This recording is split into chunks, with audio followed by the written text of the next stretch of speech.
अखोई नहान डिसेंबर की तारीख अखोई इमा कैथेल तारीख डिसेंबर तारीख जनवरी तारीख अमदगी फमजरगेना मयाम दा हाइजरे अदुबु ngasi je अखोई कैथेल संगुबदा अखोई कैथेल फंबा यारोय तंगाई बिरे अखोई अमत कैथेल संगन बिरे बसी कई मरमगिनो अदुगा अखोई बदा फमे मयाम कोना मक्सनदी लोइना फमलगा अखोई ला कैथेल मंगदा चंगला यादिसी करी मरम लैबगिनो हाबसी मयाम नु सेंट गवर्नमेंट सेंट पिरक्ति अखोई दा अदगी सी मतबदगी फंगदबने हाबसु हाइबिदे अदुगा अखोई दा फमजरगे दा संगु मतमदा ngasi सालेरोय तामनो तांगिरे अखोई जे अखोई उसे कई दगदगी हाबसी बई ले बहुत दे हाइबि मुसिने अखोई नाल जने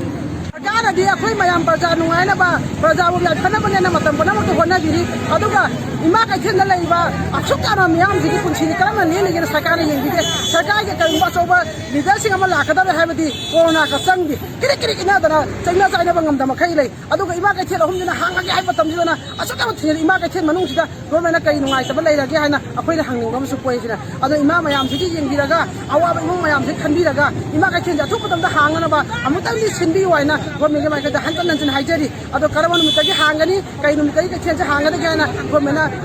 ताकि वना अखोई गवर्नमेंट मखदा हाइजरी अदुना अखोई वा चंग या हनबियो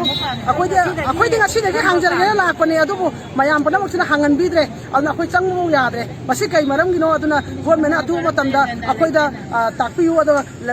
सियाबा अखोई यामलबा मिचम चिंजु अखोई प्रजा सिंजिगे अवाबा इमु मनुंग मयाम सिगे अवाबा यंगागा इमा कैथेल हांगबियो अते बिसान दना मी किरि किरि किना ले फामे उरी बोक्तना मी चंदगे फामे तनु ममांगा अदगी बिसुमदा अदगी हप्तादा लमलोंगदा हौजि सिंगे माइदा मीना चंदगे फामे ngasi निवाय आकपा फंगना मी चिनगरे अदो अखोई इमा कैथेल अहुमजना करिगिनो फमनदना अखोइना फमजगे संग मतमदा फमनयो यादिसि कई मरम नाबिसि गवर्नमेंट हांगनिंग बमा जुपोय अदो गवर्नमेंट जो अखोइदा हाइबिद्रे अखोई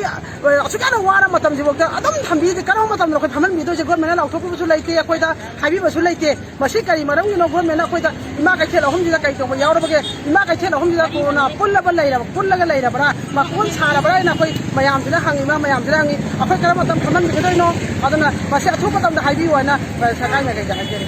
Tangapang ka tawid design, kunang kaka tawid design, kunang adagi lang kunong umang tawid design, nambol tawid design jadi ibu na control si kana government tap ang tawid ko yan. Aduga ako'y kadila umum mali sina kung social laga mo na free tharaga ako'y para sa pata so family ang design de ko si.